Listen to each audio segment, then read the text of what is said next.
3 months after my husband died, the lawyer called me and said, "Ma'am, before anyone else sees anything, there's something your husband wanted you to look at first." I remember standing in the kitchen when the phone rang, the late afternoon light stretching across the counter in long golden lines. The house was quiet the way it had been ever since Thomas passed away. Quiet in a way that felt heavier than silence, like the walls themselves were still learning how to exist without him. My name is Margaret Whitmore. I'm 71 years old, and until 3 months ago I had been married for 46 years to the same man. When you share that much life with someone, you don't just lose a husband when they're gone. You lose the rhythm of your mornings, the sound of footsteps in the hallway, the familiar voice that once filled every ordinary moment with meaning. Thomas had been the kind of man who noticed small things. If the coffee tasted slightly different, he knew. If a storm was coming hours before the weather report said so, he could feel it in his bones. And if something was wrong with our son Daniel, he could read it before a single word was spoken. The day we buried Thomas had been cold, even for early spring in Ohio. I remember standing beside the grave in my dark coat, listening to the pastor's gentle voice while the wind pushed across the cemetery fields. Daniel stood next to his wife Emily, both of them dressed carefully in black, their hands folded in front of them as if they were attending something formal rather than saying goodbye to the man who had built the life we all stood inside. At the time I told myself everyone grieves differently. Some people cry. Some people grow quiet. Some people simply move forward faster than others. But over the weeks that followed, something about the way Daniel and Emily behaved began to feel strange. It started with small things. Conversations about the house. Questions about paperwork. Emily had begun saying things like, "This place is too big for one person now," while looking around the living room as if measuring the walls with her eyes. Daniel started asking where his father kept certain documents. Bank statements. Property records. Business files. None of the questions were rude on their own. But they arrived one after another, like raindrops that slowly turn into a storm before you even notice the clouds forming. I tried not to read too much into it. After all, Daniel was our only child. And when your father dies, you naturally start thinking about practical matters. At least that's what I kept telling myself while I washed dishes alone at night in the kitchen Thomas had designed 30 years earlier. Then one afternoon Emily said something that stayed with me longer than she probably realized. She was standing near the dining room window, looking out across the backyard where Thomas had planted the maple tree the year Daniel graduated high school. "This house would actually look beautiful after a renovation," she said casually. "Open up the walls. New floors. Modern kitchen." She didn't say it in a cruel tone. She said it the way people talk about decorating a place they already imagine living in. And the strangest part was that no one asked me how I felt about any of it. That night I sat alone at the kitchen table with a cup of tea that had already gone cold. I remember looking around the room and thinking about the thousands of evenings Thomas and I had spent there. Ordinary dinners. Quiet conversations. The kind of life that doesn't seem remarkable until it's suddenly gone. 3 months had passed since the funeral when the phone rang that afternoon. The caller ID showed the name Richard Cole. Thomas's attorney.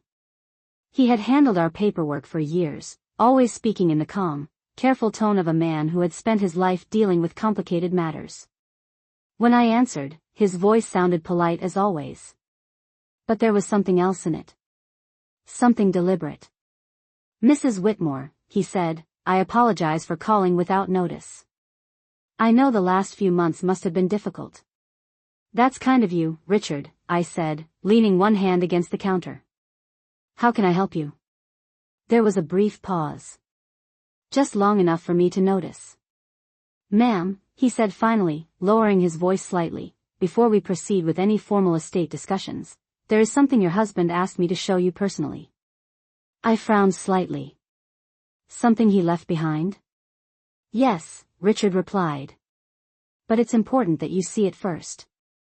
The way he said the word first made me straighten a little. "First?" I repeated. "Before anyone else," he clarified gently. For a moment neither of us spoke. The refrigerator hummed quietly in the corner of the kitchen, and somewhere outside a car passed slowly down the street. "Richard," I said carefully, "is everything all right?" "Yes, ma'am," he answered. "Everything is exactly as your husband intended." Those words should have reassured me. Instead, they stirred a feeling I couldn't quite explain. Because Thomas had always been a careful man. Organized. Thoughtful. The kind of person who planned things years ahead. If he had left something behind with instructions that only I should see it first, then there was a reason. And Thomas Whitmore never did anything without a reason. "What exactly is it?" I asked quietly. Another short pause. "It would be better if you came by the office," Richard said. "There are documents I'd prefer not to discuss over the phone." I glanced around the empty kitchen again. The maple tree outside the window swayed gently in the breeze, its branches casting soft shadows across the yard Thomas had cared for every weekend. "All right," I said finally. "When should I come in?" "Whenever you're comfortable," Richard replied. "But sooner may be better." I hung up a few moments later and stood there holding the phone in my hand. For 3 months my life had felt like a slow settling of dust after a storm. Quiet. Predictable. Sad, but understandable.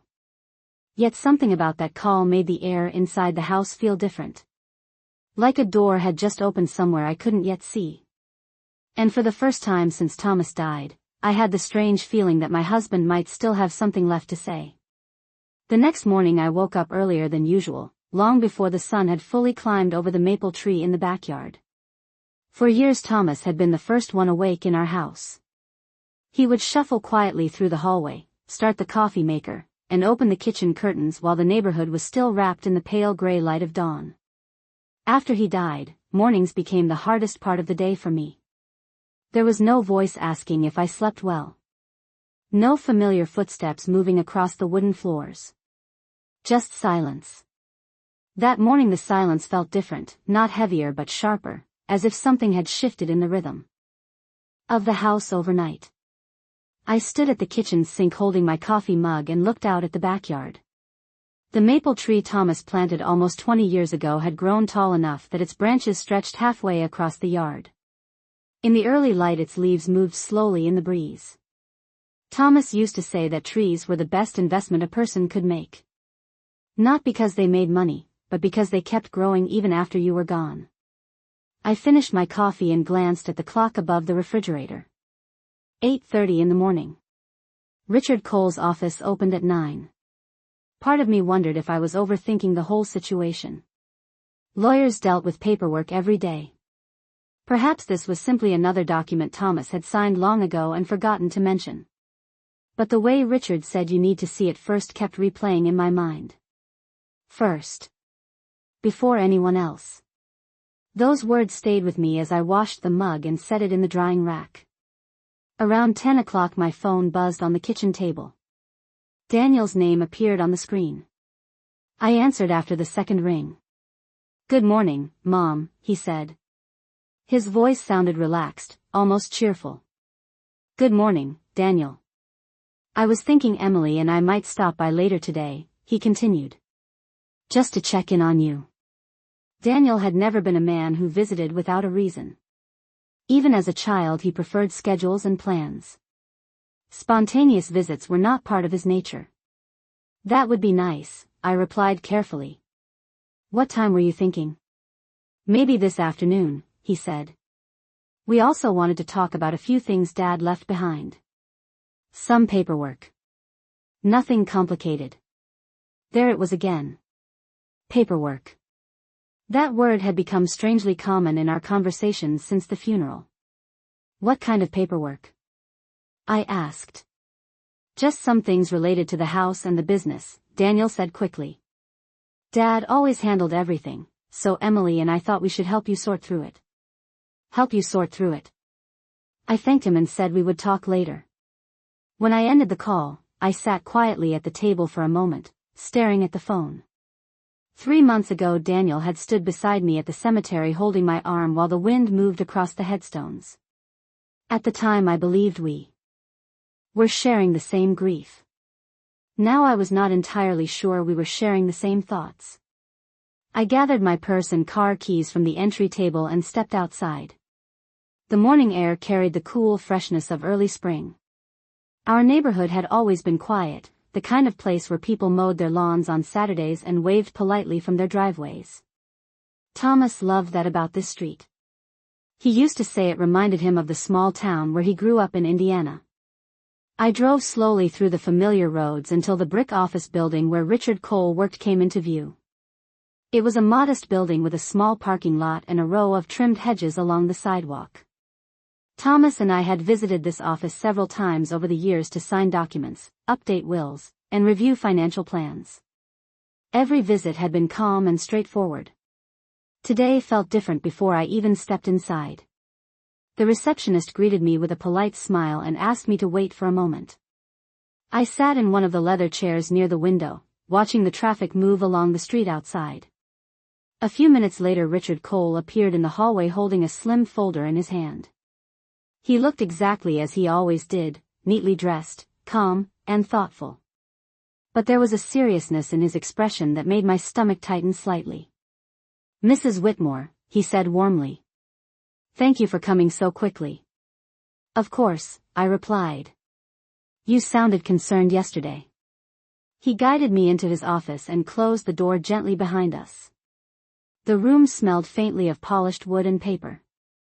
Shelves of legal books lined the walls, and sunlight filtered through the tall windows overlooking the street. Richard sat down behind his desk and placed the folder carefully in front of him.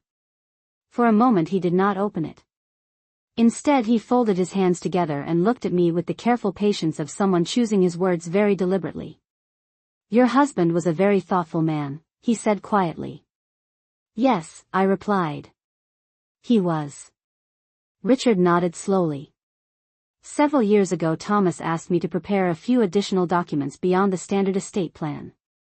At the time he made it very clear that certain instructions were to be followed exactly."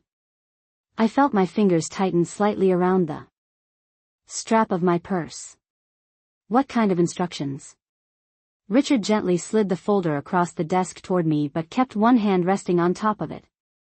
"Before I show you the contents," he said, "I need you to understand something. Your husband anticipated that there might be confusion after his passing. That is why he insisted that you review these documents privately before anyone else becomes involved." The room seemed unusually quiet while he spoke. Even the sound of traffic outside felt distant. "Daniel does not know about this?" I asked. Richard shook his head once. "No. Your husband did not want him or anyone else to see these papers until you had the opportunity to read them first." He finally lifted his hand from the folder. "Everything inside belongs to you now, Mrs. Whitmore. But once you read it, the situation surrounding your husband's estate may look very different than you expect." For a moment I simply looked at the folder resting on the desk between us. It was plain, cream-colored, and sealed with a small tab of paper. Something about its simplicity made it feel heavier than any stack of documents I had ever seen. I reached forward slowly and placed my hand on top of it. And as I did, a strange realization settled quietly in my mind. Thomas had not simply left behind memories and property. He had left behind a plan. I broke the seal slowly, careful not to tear the thin strip of paper that held the folder closed. The small sound it made felt louder than it should have in the quiet office. For a moment I did not open it. My fingers rested on the cover while I looked across the desk at Richard Cole. He gave a small nod, the kind that meant he would not interrupt whatever came next. I finally lifted the cover and looked down at the first page inside. At the top of the document was Thomas's name, printed clearly in the same formal font I had seen on so many legal papers over the years. Beneath it was a date from almost 6 years earlier. My eyes moved slowly down the page, reading each line carefully. At first the language looked familiar. Legal wording about trusts, asset protection, and estate structure. But then one sentence made me stop. I read it again just to be certain I had understood it correctly. The Whitmore Family Residential Trust. Primary beneficiary, Margaret Elaine Whitmore. I felt a small wave of confusion pass through me. Thomas and I had discussed our will many times over the years. The plan had always been simple. After one of us passed away, the surviving spouse would keep the house and financial control until the end of their life. After that, everything would eventually pass to Daniel. That had always seemed fair and reasonable. Yet the document in front of me was written differently. I turned the page slowly. The second document inside the folder was not a legal form. It was a letter. My husband's handwriting appeared immediately at the top of the page. The moment I saw it, something tightened in my chest. Thomas had always written in a careful, steady script. Each letter shaped clearly as though he believed every word deserved its own space. Dear Margaret, if you are reading this, then Richard has followed the instructions I left for him.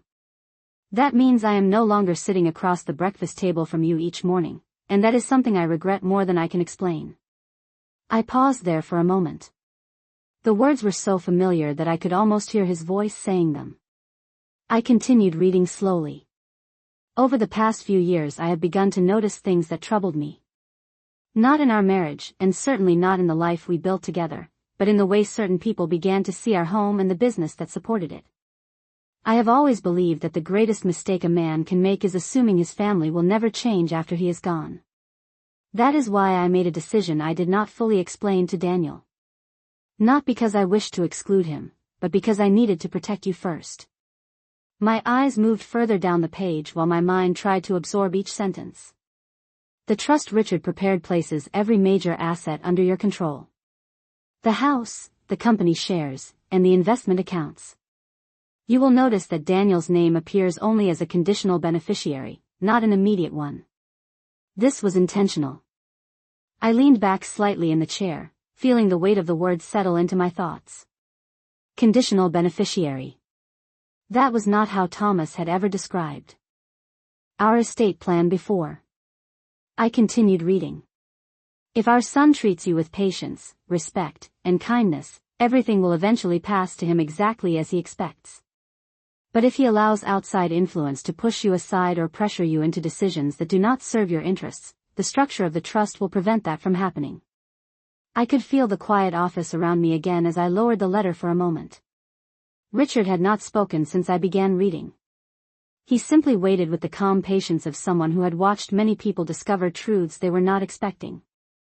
I looked down again and read the final paragraph of Thomas's letter. I hope I am wrong about my concerns. In fact, I would be happiest if this letter never becomes important at all. But if the day ever comes when you feel alone in decisions about this house or the life we built, remember that everything I created was meant to protect you first. You were always the center of this family, Margaret. Never forget that. Thomas. The letter ended there. I folded it gently and placed it back inside the folder, then looked up at Richard Cole. I did not know about this, I said quietly. Richard nodded.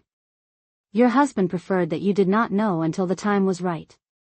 I glanced down again at the documents beneath the letter. Several pages described the structure of the trust in precise detail. The house on Maple Ridge Drive remained entirely under my control. The business shares Thomas had accumulated during 40 years of work were also placed under the trust with me listed as managing authority. Even the investment accounts I assumed Daniel would immediately help oversee were protected by the same arrangement. He never mentioned any of this, I said softly. Richard folded his hands together. Thomas believed that once people know how something is structured, they sometimes begin behaving differently. He wanted your situation to reveal itself naturally.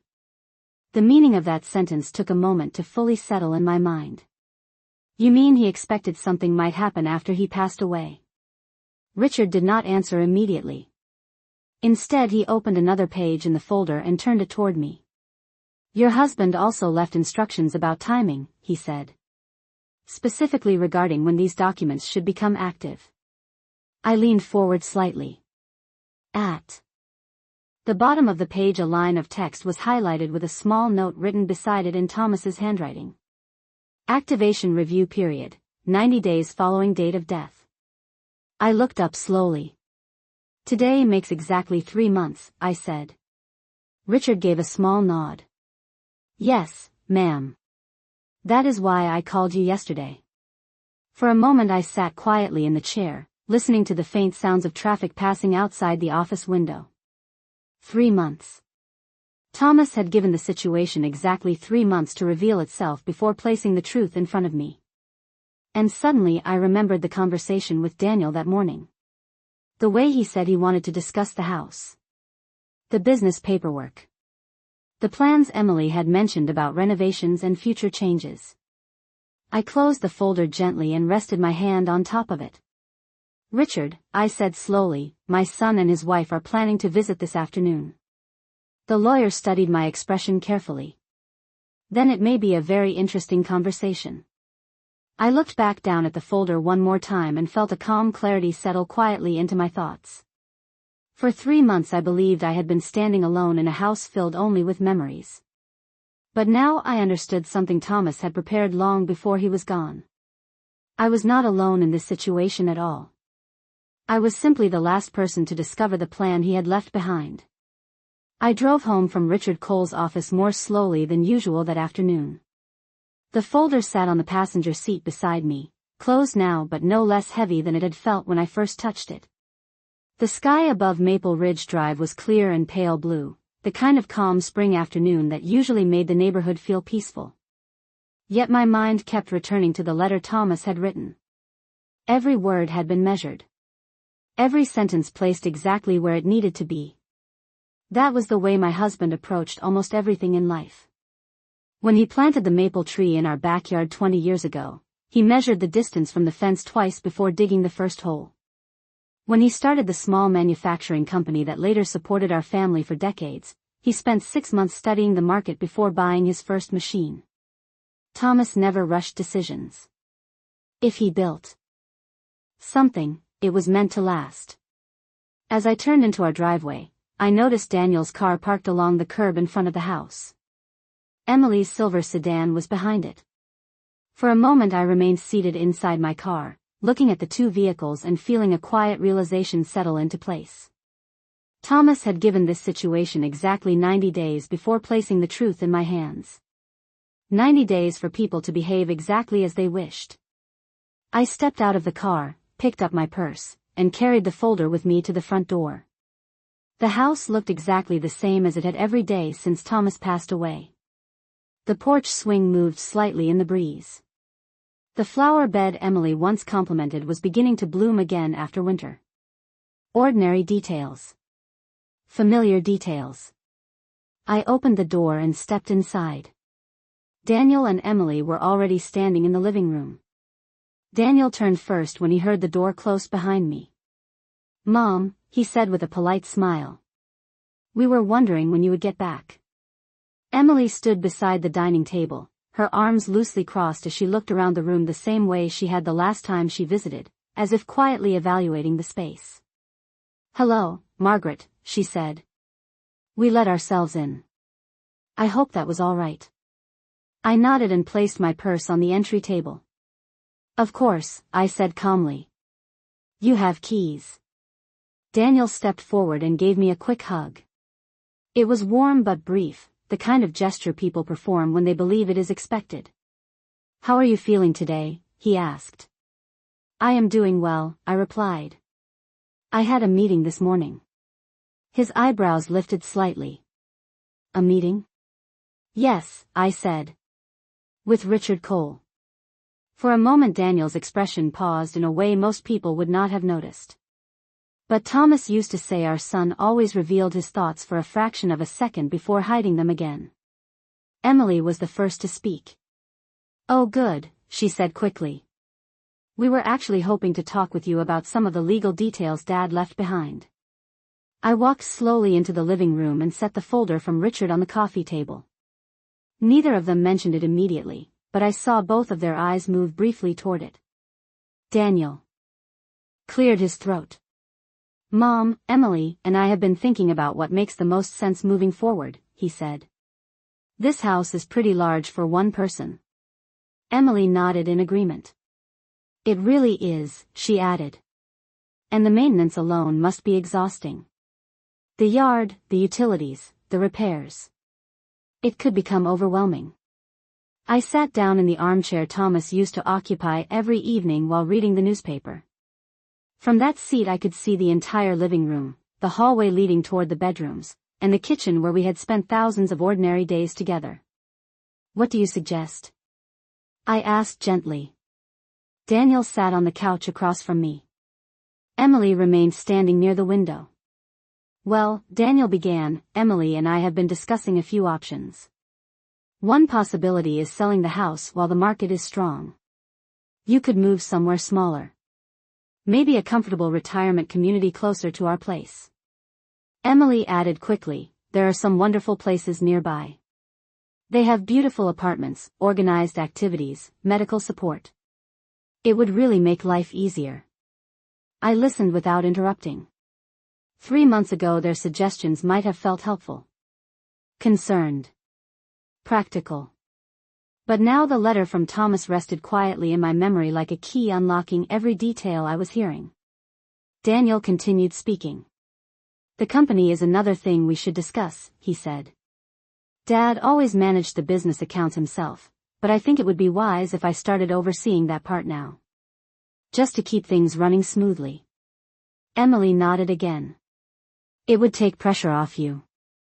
I leaned back slightly in the chair, folding my hands together in my lap the way Thomas often did when listening carefully. "You have both been thinking about this for a while," I said calmly. Daniel hesitated. "Well, yes. We just want to make sure everything is handled responsibly." I glanced briefly toward the folder on the coffee table. Neither of them knew what was inside it. Neither of them knew that Thomas had already prepared for this exact conversation years before it happened. "I appreciate your concern," I said quietly. "But before we make any decisions, there are some documents we should probably review." Daniel's eyes moved toward the folder again. "Is that what you discussed with Richard this morning?" he asked. I gave a small nod. Emily took a slow step closer to the table. "What kind of documents?" she asked carefully. For a moment the room was silent except for the faint ticking of the clock on the wall. I reached forward and placed my hand lightly on the folder Thomas had prepared long before he passed away. And as I looked at my son and his wife standing in the living room of the house my husband built, I realized something Thomas had already understood years earlier. Sometimes the most important plans in life are not revealed until the moment they are needed. I kept my hand resting on the folder for a moment before opening it. Daniel and Emily both watched carefully now. The room felt quieter than it had a minute earlier, as if the house itself had paused to listen.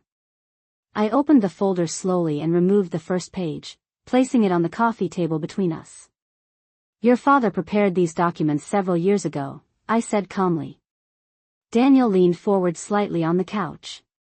Emily moved a step closer behind him, her attention fixed on the paper. "Prepared what documents?" Daniel asked. I slid the page across the table so he could see the heading clearly. "The Whitmore Family Residential Trust," I said. Daniel read the title silently for a few seconds. His eyebrows pulled together slightly as he continued reading the lines beneath it. Emily leaned over his shoulder, her eyes moving quickly across the page. I watched their expressions carefully without saying anything. Thomas used to tell me that the truth does not need to hurry. It simply waits until people notice it. Daniel finally looked up at me. "This says you are the primary beneficiary," he said. "Yes," I replied. Emily spoke next, her tone careful but direct. "What does that mean exactly?" I folded my hands in my lap. "It means your father placed the house, the company's shares, and the investment accounts into a trust that I manage." Daniel glanced back at the document again, reading more carefully now. "But the plan was always that everything would eventually pass to me," he said slowly. "Your father believed that as well," I answered. "But he also believed that certain conditions needed to exist first." Emily crossed her arms again. "Conditions?" she asked. I reached into the folder and removed the letter Thomas had written. I did not hand it to them immediately. Instead I held it for a moment while looking around the room that had once been the center of our family life. The couch where Daniel used to watch television after school. The bookshelf Thomas built with his own hands. The window that looked out toward the maple tree. Your father wrote this letter several years ago, I said quietly. He asked that I read it before anyone else saw these documents.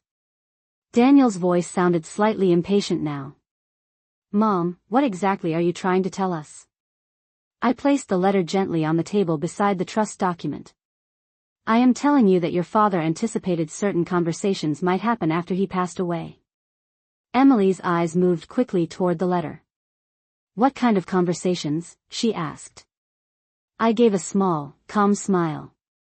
The kind we were just having. For a few seconds neither of them spoke. The clock on the wall continued ticking quietly above the fireplace. Daniel picked up the first page again and read further down the document. I could see the moment he reached the section about asset control. His posture shifted slightly as he read it a second time. This says you control everything, he said slowly. That is correct. Emily stepped closer to the table and looked directly at me now. Margaret, she said carefully, you must understand that Daniel was always meant to manage the business eventually. That was the plan your husband talked about. Yes, I said. Eventually. I leaned forward slightly in the chair. But your father also wrote something else in his letter. Daniel looked up again. What? I met his eyes calmly. He said that if the family treated me with patience, respect, and kindness, everything would eventually pass to you exactly as expected. Emily's expression tightened slightly. And if that does not happen? She asked. I rested my hands gently on the armrests of the chair Thomas used to sit in. Then the structure of the trust prevents anyone from pressuring me into decisions that do not serve my interests. Daniel lowered the document slowly back onto the table. Are you saying we are pressuring you? He asked. His tone carried a mixture of confusion and frustration. No, I replied softly. I am saying your father considered the possibility that someone might. The room grew quiet again. Emily glanced toward the window for a moment before looking back at me. Margaret, she said carefully, no one is trying to take advantage of you. We were only suggesting practical solutions. This house is large. The business requires management. We thought it would make sense for Daniel to step in. I nodded once. I understand your reasoning. Daniel leaned forward, resting his elbows on his knees. Then why did Dad set things up like this? He asked. I picked up the letter again and ran my fingers lightly across the paper where Thomas had written my name at the top. Because your father believed the future reveals people's priorities, I said quietly. And he wanted to be certain that mine would always come first. Daniel leaned back slowly against the couch, absorbing the words. Emily looked down at the trust document again, reading the legal language more carefully now. After a moment she spoke again. Does this mean you cannot sell the house even if you wanted to? I shook my head gently. No. I can sell it if I choose to. But the decision must come from me. No one else. Daniel stared at the table for a long moment. I did not know Dad had arranged things this way, he said quietly. Neither did I replied. I closed the folder slowly and placed the documents back inside. The room felt different now than it had when I first walked through the door earlier that afternoon. Not tense. Not angry. Simply clearer. Thomas had always believed clarity was the beginning of understanding. I looked at my son and his wife sitting in the living room of the house my husband had spent his life building. Then I spoke calmly, the same way Thomas used to when explaining something important. Your father left us many things, I said.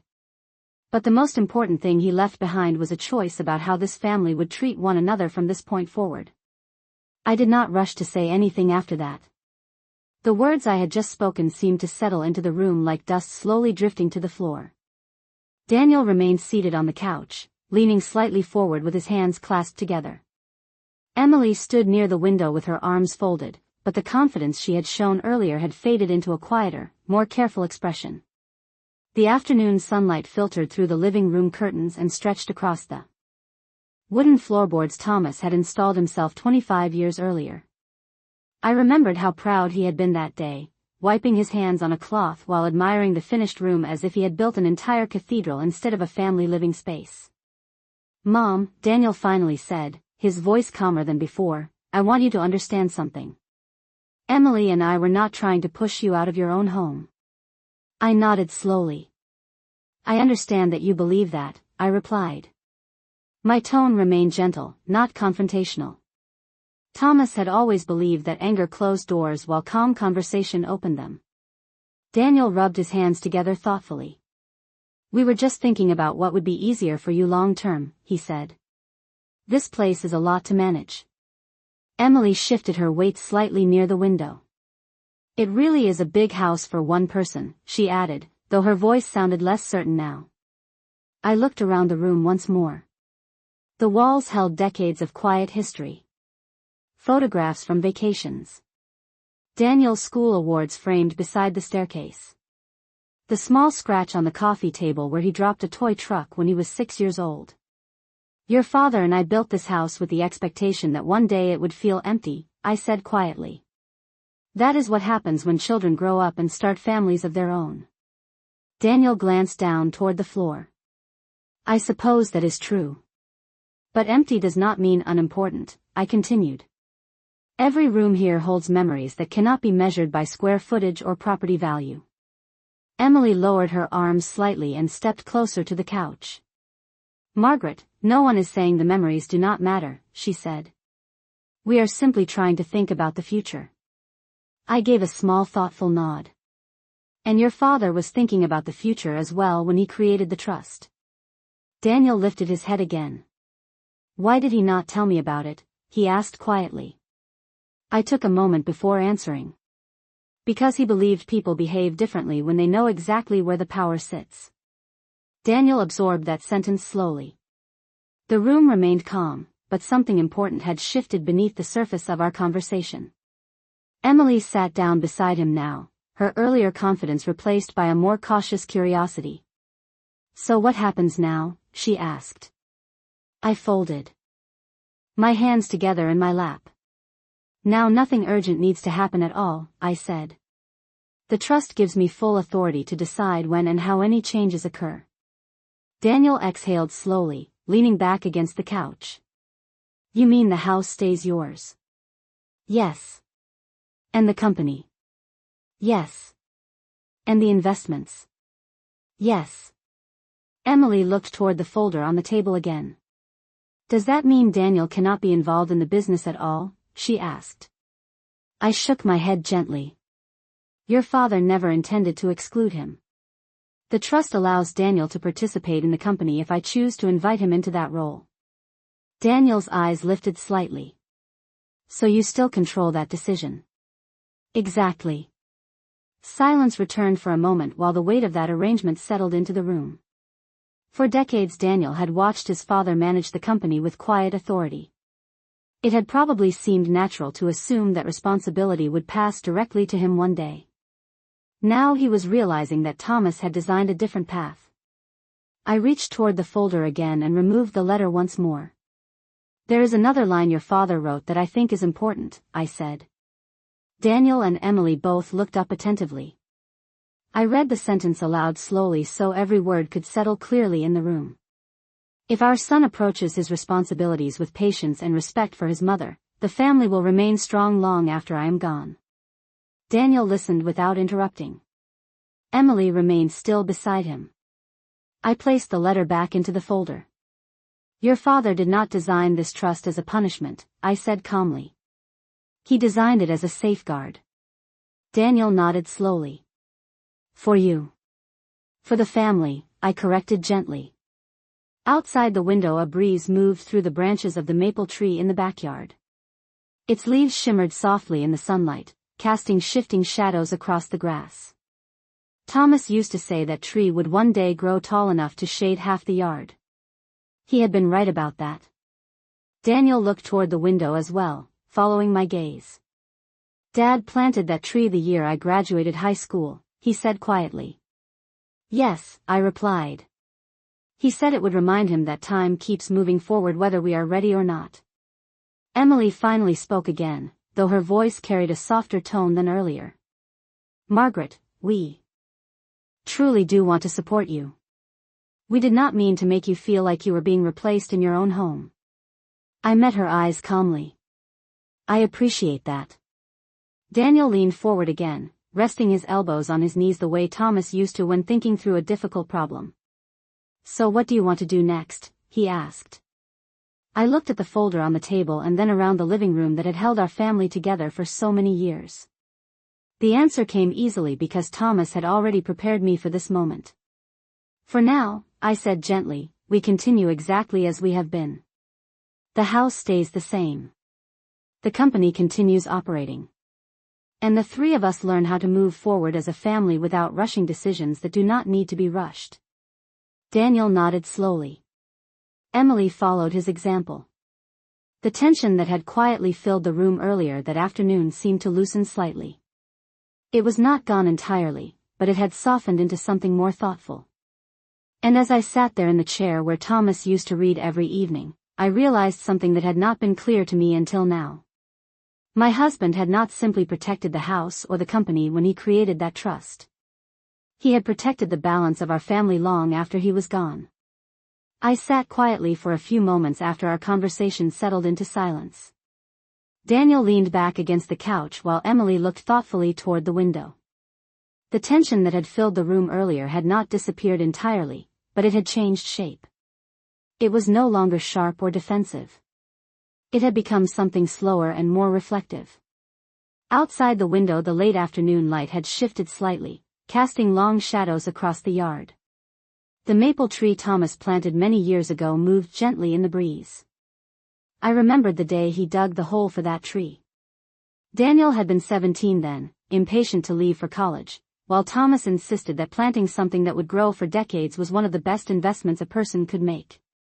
Trees remind you that time is longer than your worries, he once told me while patting the soil down around its roots. That thought returned to me as I looked at my son sitting across the room. Now, no longer the impatient teenager but a grown man trying to understand a future he had assumed would unfold a certain way. Daniel finally broke the silence. Mom, he said carefully, can I ask you something honestly? I nodded. Of course. He leaned forward slightly again. Do you think Dad believed I would try to push you aside? The question hung quietly in the air between us. I took a moment before answering because the truth required careful words. Your father did not believe anything with certainty, I said gently. He believed in preparation. Daniel absorbed that sentence slowly. Emily glanced toward him before looking back at me. Preparation for what? She asked. I rested my hands together calmly. For the possibility that grief and responsibility might make people behave differently than they expect. Daniel exhaled quietly through his nose, considering that idea. I suppose losing him has changed a lot of things, he admitted. It has, I said softly. For all of us. Emily looked toward the coffee table again where the folder still rested. Margaret, she said, her tone more thoughtful than before, when Thomas created this trust, did he expect it to be permanent? I shook my head slightly. No. The structure allows changes if the family moves forward with trust and cooperation. Daniel's eyebrows lifted a little. Meaning the arrangement could change later. Yes, I replied. But only if the decisions are made carefully and without pressure. Daniel nodded slowly. That sounds like something Dad would say. For a moment we all sat quietly again. The quiet did not feel uncomfortable this time. It felt like the pause people take when they are finally listening instead of simply reacting.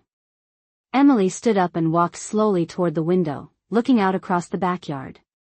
I remember the first time I visited this house, she said after a moment. Daniel and I had only been dating a few months. Thomas was grilling burgers outside while you were setting the table. I smiled slightly at the memory. He always insisted on cooking outside whenever the weather allowed. Emily nodded. He seemed proud of everything here. The yard. The house. The company. He was proud, I said. But not because of the property or the business. She turned slightly to look at me. Then why? I glanced around the living room once more. Because he believed the family inside. Those walls mattered more than anything the walls protected. Daniel rested his hands together again, thinking carefully. Mom, I want you to know something, he said quietly. Even if the trust gives you full control, I still want to help however you need.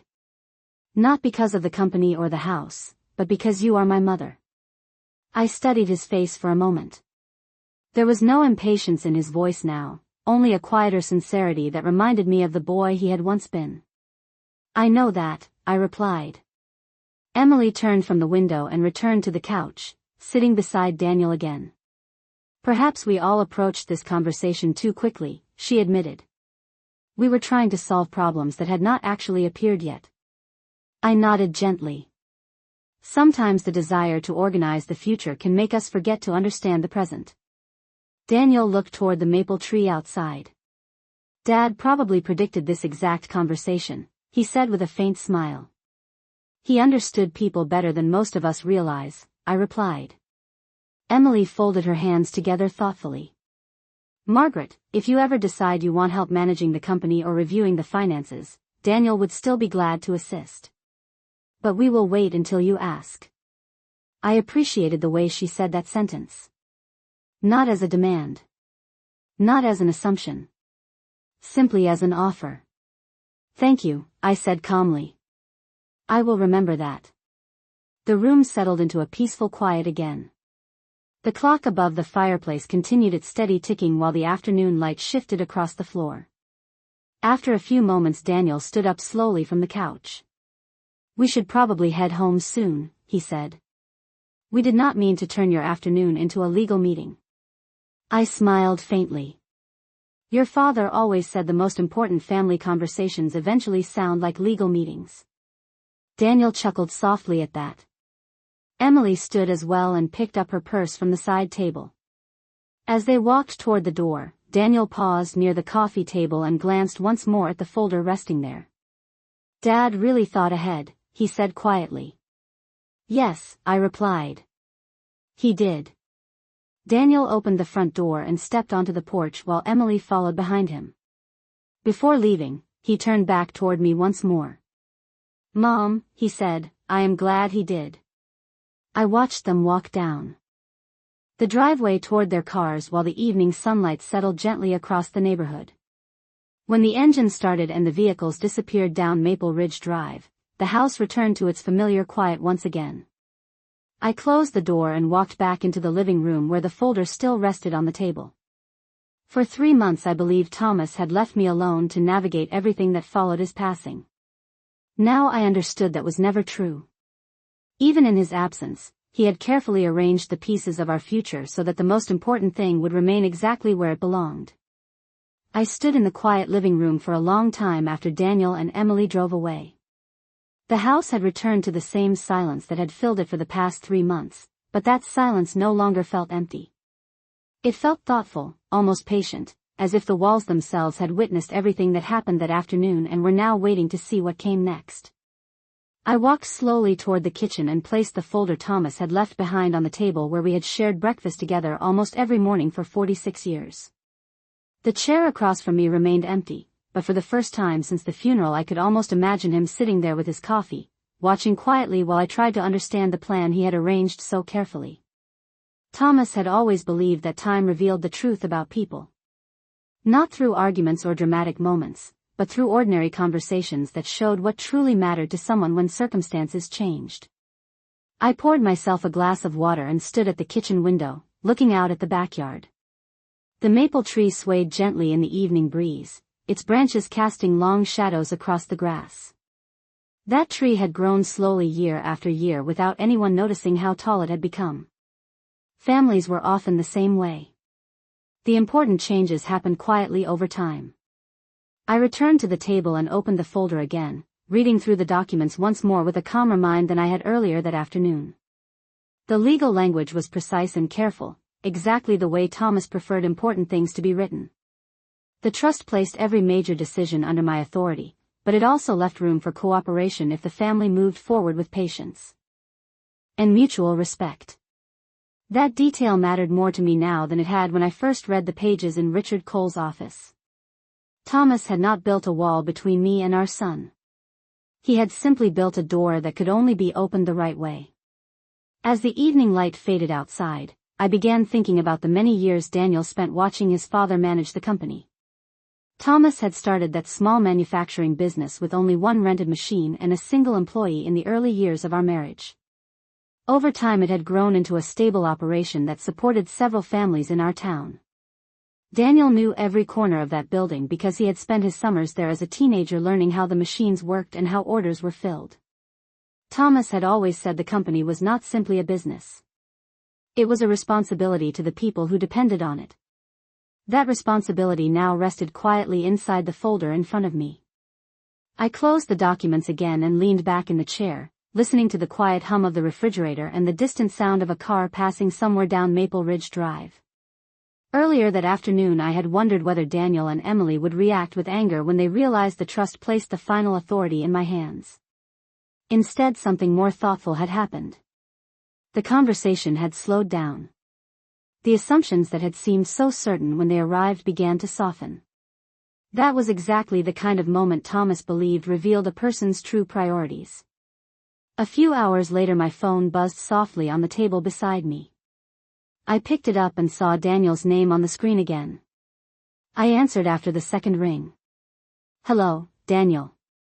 His voice sounded calm, though a little quieter than usual. "Hi, Mom. I just wanted to check that you are all right after everything we discussed today." I smiled faintly even though he could not see it. "I am perfectly fine. Thank you for asking." There was a brief pause on the line.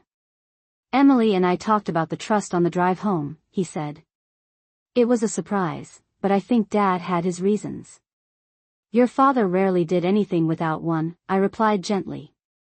Daniel let out a soft breath that sounded almost like a small laugh.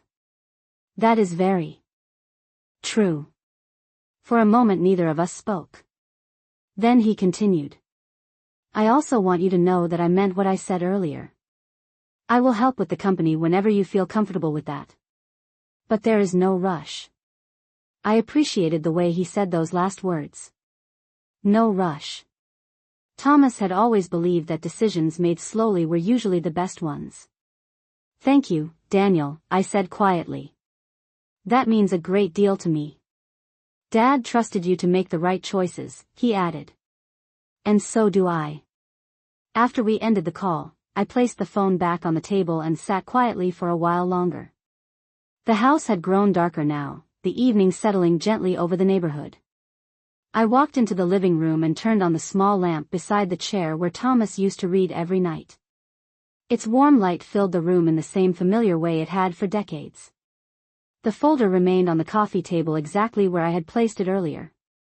I looked at it for a moment and then sat down in the chair across from it. For 3 months I believed my husband had left me alone to navigate the future of our family. But now I understood something much clearer. Thomas had never expected me to face those decisions alone. He had simply waited until the right moment to remind me that the life we built together was still standing exactly where it belonged. The next morning the sunlight entered the house the same way it had for decades, slowly sliding across the kitchen floor and climbing the cabinets Thomas had installed with his own hands many years earlier. I woke up earlier than usual, not because anything urgent demanded my attention, but because my thoughts felt clearer than they had in a long time. For 3 months after my husband passed away I had been moving through each day carefully, almost cautiously, as if the future of the family rested on decisions I did not yet understand. Now the uncertainty had begun to settle into something steadier. Thomas had already done the hardest part. He had built the structure that protected everything we spent our lives creating. I simply needed to carry it forward with the same calm patience he had always shown. I walked into the kitchen and started the coffee maker the way he used to every morning. The familiar sound filled the quiet room while the smell of fresh coffee slowly spread through the house. I poured a cup and carried it into the living room where the maple tree outside the window stood tall against the pale morning sky. The folder still rested on the coffee table exactly where I had left it the night before. For a moment I simply looked at it while taking a slow sip of coffee. Inside that simple folder was not just a legal document.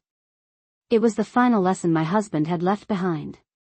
Thomas always believed that leadership in a family did not come from control or authority.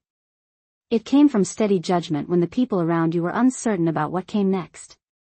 That idea guided him when he built the company, when he raised our son, and when he planned the future of everything he would one day leave behind. A little later that morning my phone buzzed again. This time it was a message from Daniel. He wrote that he had been thinking about our conversation and wanted to stop by later in the week to talk about the company in a more practical way. Not to take control, but to learn how I wanted things organized moving forward. I read the message twice before responding. I told him he was welcome to visit anytime and that I would be glad to show him how his father had structured the business records. That had always been Thomas's long-term hope. Not that Daniel would inherit power automatically, but that he would grow into responsibility by understanding the work that came before him. After sending the message I set the phone down and looked out toward the backyard again. The maple tree moved gently in the morning breeze, its branches stretching high above the fence line now. When Thomas planted that tree it was no taller than Daniel's shoulder. Today it stood nearly 30 feet high, strong enough to shade half the yard in the summer. Growth like that did not happen in a single season. It happened slowly, 1 year at a time, with patience and steady care. Families were not very different. Later that afternoon I drove to the company building for the first time since the funeral. The small brick facility sat on the edge of town just as it always had, with the same faded company sign near the entrance and the same delivery trucks parked along the loading area. Several employees were already inside working through the day's orders when I stepped through the front office door. They greeted me warmly, each one expressing quiet sympathy again for Thomas's passing. Many of them had worked with my husband for years, some for decades. He had never treated them as simple employees. He believed the company belonged to everyone who helped build it. I walked through the office slowly, looking at the machines, the workstations, the order boards on the walls. Everything was running smoothly. That did not surprise me. Thomas had spent his entire career designing systems that continued operating even when he was not standing in the room. Before leaving I stopped in the small office he used as his workspace. The desk was still neat, just as he always kept it, with the old leather chair pushed neatly against the edge. I sat down for a moment and looked around the room where so many important decisions had been made over the years. For the first time since his passing I did not feel overwhelmed by the responsibility of what came next. Instead I felt something calmer and more certain. Thomas had not simply left behind a business or a house. He had left behind a framework that allowed the family to move forward with stability and respect. When I returned home that evening the sky was turning soft shades of orange and gold above Maple Ridge Drive.